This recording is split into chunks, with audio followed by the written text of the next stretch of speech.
आता पाहूया मुंबई आणि पुण्यातल्या टॉप 9 बातम्या। म्हाडाच्या घरांसाठी आतापर्यंत 60,556 अर्ज, यातील 41,090 अर्ज अनामत रकमेसह प्राप्त झाल्याची माहिती।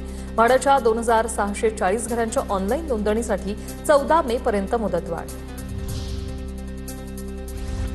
मुंबईतील फेरीवाल्यांना QR कोडचं ओळखपत्र दिलं जाणार। बांगलादेशींना हद्दपार करण्यासाठी उपाययोजना। ही प्रक्रिया 5 आठवड्यात पूर्ण करण्याचे उच्च न्यायालयाचे पालिकेला आदेश। तांत्रिक बिघाडामुळे बंद असलेली मुंबई मोनोरेल 7 मे ऐवजी आता मे अखेरपर्यंत सुरू होण्याची चिन्ह।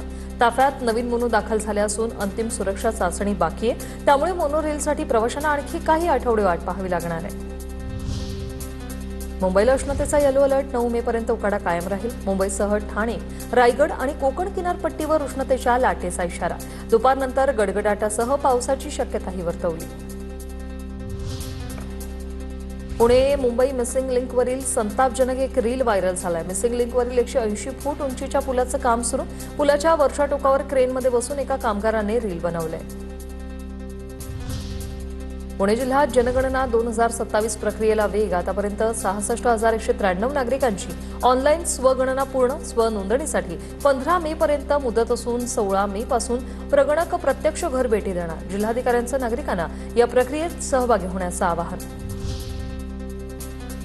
पुण्यात वाहतूक कोंडी सोडवण्यासाठी 56 किलोमीटरचे 5 भुयारी मार्ग तयार केले जाणार। या 34,000 कोटींच्या प्रकल्पासाठी आंतरराष्ट्रीय पातळीवरील सल्लागार नेमण्यासाठी कंपनीची स्थापना केली जाणार।